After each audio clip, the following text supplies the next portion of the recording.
Ahoj, tu je Matej, úspešný.sk. Ak odkladáš učenie na poslednú chvíľu, prípadne veľa prokrastinuješ, alebo máš nejaké dôležité povinnosti, alebo sa ti vôbec nechce, môžeš sa dostať v situácie, keď sa budeš musieť naučiť na skúšku za jednu noc. V tomto videu ti chcem zdieľať moje tipy z vlastnej skúsenosti, ako sa najlepšie a najefektívnejšie naučiť na skúšku cez noc. V prvom rade chcem povedať možno také 3 hlavné benefity, prečo je dobré sa učiť cez noc. Prvý je stres. Naozaj, vieme, že sa blíži skúška, sme brutálne pod stresom a stres je veľmi dobrý motivátor, pokiaľ je v pozitívnom zmysle, na to, aby sme niečo robili, aby sme sa sústredili. Druhý bod, prečo je učenie cez noc dobré, je žiadna prokrastinácia. Keď sa blíži termín skúšky, už naša úroveň prokrastinácie rapidne klesá dolu. Nebudem robiť proste nič iné, lebo vieme, že to nestihneme. A posledné, asi najlepší benefit, je žiadne rušivé vplyvy. V noci ťa nikto rušiť nebude. Všetci spia. Žiadny Facebook, žiadne telefonáty, nič. Môžeš sa sústrediť plne na učenie. Dobre. Ak sa chceš učiť cez noc, teda máš len menej ako 12 hodín na to, aby si sa naučil na skúšku, musíš sa sústrediť na 3 hlavné body. Prvý je mať plán. Druhý je vedieť, ako sa dobre učiť. A tretí je balancovať svoju energiu. Takže poďme na plán. A nevrni sa rovno do toho učenia priamo, ale skúsi chvíľku sadnúť, ukludniť sa a porozmýšľať, čo budeš robiť. V prvom rade si pozri poznámky. Pozri si aj silaby, čo vlastne všetko sa musíš učiť, čo je dôležité sa naučiť, čo bude predmetom skúšky. Takisto sa zamyslí nad učiteľom alebo profesorkou, ktorá učiť daný predmet a bude vykonávať tú skúšku, aké otázky môže položiť na teste, aké otázky môže sa ťa pýtať na skúške. Ak ju poznáš, môžeš odhadnúť štýl, čo sa môže pýtať. A to ti uľahčí nájsť v tých poznámkach, v tých materiáloch to, čo potrebuješ. Ďalší plán, ktorý potrebuješ, je plán časový. Musíš si naplánovať tú noc. Máš, povedzme, menej ako 12 hodín. Je dôležité si naplánovať, kedy sa budeš učiť. Ideálne z mojej skúsenosti je učiť sa v 50-minútových intervaloch a popri tom si dať 5 možno až 10-minútovú prestávku na to, aby si sa povedzme najedol, išiel na záchod alebo si troška zacvičil. Je dôležité si taktiež naplánovať spánok. Odporúčam minimálne 3 hodiny spánku. Ak sa dostaneš do hlbokého spánku, spánok je veľmi dobrý na to, že nám pomáha informácie hlbšie uložiť do mozgu. Teda konsoliduje a spevňuje naše spomienky a to, čo sa učíme. Takže máš menšiu pravdepodobnosť toho, že na skúške dostaneš okno alebo sa ti bude ťažko spomínať na to, čo si sa učil večer predtým. Takže skúsi nájsť aspoň 3 hodiny počas tej noci na to, aby si sa vyspal. Dôležitý bod, nedaj si ten spánok na začiatok, ale úplne na koniec, čiže predtým, než odídeš na skúšku. Pretože sa ti môže stať, že teraz si posúdim 3 hodiny a potom sa budem učiť, ale už sa nezobudíš. Stalo sa mi to a potom to bolo zlé. Ďalší bod, čo potrebuješ, je učenie. Akým štýlom sa budeš učiť? A v prvom rade si definitívne prejdi rýchlo poznámkami. Zistíš možno, že niektoré veci už dávno vieš. Tie vyhoď. Nepotrebuješ to. Ak máš príliš veľa poznámok, to učivo je veľké, možno viac ako 20-30 strán, nemáš čas sa teraz bifovať a prechádzať si všetkým. Čo odporúčam a čo mi vždy pomáha, je prejsť si čítať s porozumením celé poznámky. Čiže prejsť si všetkými poznámkami a zakružkovať si veci, ktoré sú podľa teba dôležité, alebo veci, ktoré nevieš a myslíš si, že tam budú.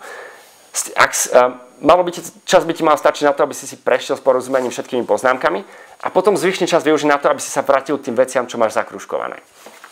Ak máš menšie poznámky, povedzme len nejakých 15-20 strán, máš čas na to, aby si s nimi prešiel, rovnako ako pri tom veľkom, zakružkoval veci, ktoré sú podstatné, ale takisto si ich napíš niekde na papier. Prepíš si tie veci, prepíš si tie delenia, definície, čo nevieš a skúš sa sám seba pýtať, že ako to je, skús to zopakovať, skús si to premýšľať nad tým. A možno spraviť si nejaké kartičky, kde budú otázky a snaž sa ich zodpovedať z pamäti. Bez toho, aby sa pozeral na poznámky. Dobre, ak sa popri tom učíš, potrebuješ nejako balancovať svoju energiu. A toto je veľmi dôležité, pretože ak nemáš denný režim nastavený tak, že cez deň spíš a v noci funguješ, tak učenie cez noc takto náhle bude naozaj náročné, pretože učenie spáluje veľa energie a takisto budeš musieť zostať hore a to je veľmi náročné. Čiže potrebuješ nejak balancovať so svojou energiou. Čiže v prvom rade možno také štandardné typy, čo možno počuje, že pí veľa kávy, veľa kofeínu, energetické nápoje, tabletky a tak ďalej. Lenže ak to preženieš s kofeínom, budeš príliš napumpovaný. Kofeín je dobrý na to, aby si podal dobrý fyzický výkon. Tvoje telo začne mať viac energie, ale nebudeš sa vedieť ukludniť a sústrediť. Preto odporúčam nepoužívať kofeínové nápoje vo veľkej miere. Raz sa mi stalo, že som sa predávkoval kofeínom, pil som energetické, jedol som guaranové tabletky a strašne buchalo srdce, vôbec som sa nevedel sústrediť, skákal som, na skúške som mal menší panickú príhodu a brutálne okno. Takže naozaj takéto veci neodporúčam. Čo odporúčam a čo som zistil, že je naozaj skvelé pri učení cez noc a všeobecne pri učení, sú čaje.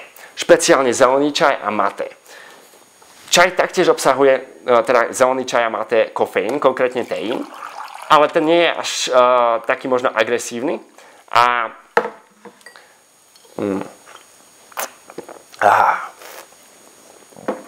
jednak ťa čaj hydratuje a jednak ti poskytne dostatočnú energiu a ukludní ťa. A človek sa najlepšie učí, keď je v kľude. Druhá vec je jedlo. Neodporúčam žiadne tučné jedlá, sladké jedlá. Určite poznáš ten pocit, keď sa preješ sladkosťami alebo zješ veľa pizze, hamburgerov. Potom je tvoj žalúdok plný, mozog sa ti odkrví a chce sa ti spať. Ale to si nemôžeš dovoliť. Čiže žiadne tučné, sladké jedlá a neprejedať sa. Čo odporúčam a čo je úplne najlepšie, keď chceš mať stabilnú energiu počas noci, je nebyť plne nasytený a byť troška hladný a preto je dobré jesť zeleninu. Ideálne v surovom stave. To ti dodá energiu, troška ťa to hydratuje a je to skvelé. Môžeš si k tomu pridať nejaké oriešky alebo ovocie. Geniálne. Dá ti to dostatok energie.